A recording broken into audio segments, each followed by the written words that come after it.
All right, another question? Yes, sir. I'm just curious, over the years, as far as your equipment changing, and some of the reasons why you might have changed equipment and what you look for in your equipment when you do change. Okay. What I look for in my equipment, I'm so glad you asked, because this is the MF horn that I designed myself along with in collaboration with Larry Ramirez at the Houghton Company. And I make a lot of royalties, so no good Christian home should be without one of these. And I felt like I was on TV just then. I should have done this, right? Okay. No, but this is not an endorsement horn. An endorsement horn is when somebody makes a horn, you know, and then they say, I'll give you a royalty if you'll endorse this horn, and they say so-and-so exclusively plays, and they hand them the horn. You know, in this case, like, there was at least 300 horns went backwards and forwards from Kenosha, Wisconsin to my home, and boy, I would have 4 liter pipes all strapped together here.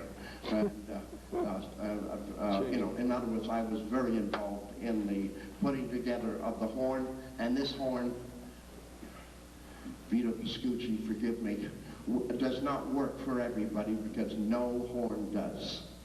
All right, and just like even more so mouthpieces, Dave Monette put a variation on the mouthpiece that I designed many years ago in Canada, and he improved it. So I was most delighted with his work. He's a wonderful mouthpiece maker, and I consider Houghton the best in this country. And so that's where we are with, and where I am. But this is a 468 bore.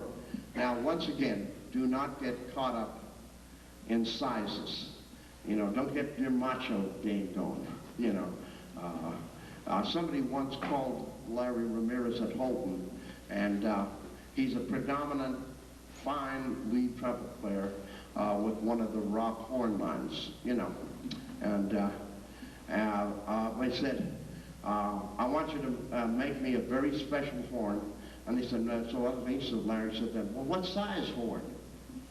What size bore should we get into? And this is a 468. And he said, well, I don't know what size Maynard's is, but make it one size bigger. That's silly, you know, because some of the great players, including some that use the upper register like I do, you know, and they play on a medium bore, you know. And the same thing, my mouthpiece is very old-fashioned. It's got a V cup in it, like the ancient French horn players in Europe.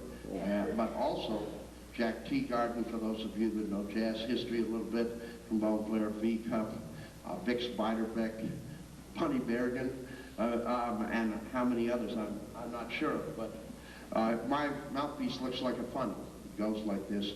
And it's, if you're used to a 1C Bach, then this is a small mouthpiece.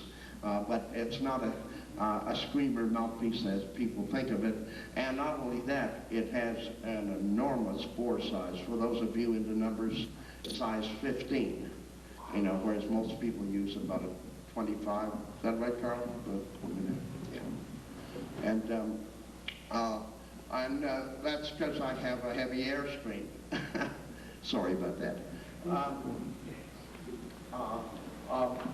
And then there's guys that play this too. One of the guys of the Boston Symphony plays a bigger bore size in his mouthpiece than I do. Yeah. And I was using a 19 for a long time, and then I went to this because one thing about the MF horn, if you're looking for a horn that's like a Bach and will give you a lot of resistance, it's the wrong horn. If you want the air to just go through. And that's the way I like it. And I like the horn to resonate in my hand. I want to feel the resonate, whereas like Dave Monette, who makes all those wonderful instruments for, like the Raji, I think he makes for Wynton Marsalis and a lot of the great players. He purposely does not want the instrument to resonate in your hand, so therefore it's a very, very heavy instrument. And He's one of my favorite friends and one of the great horn makers, but his style of horn. So, you know, it goes back to that old adage, when you first start playing an instrument, you let your band director pick your mouthpiece and your horn, you know, or your individual teacher if that's what you have. But within a year or so of playing, you're going to have to make those decisions yourself, you know.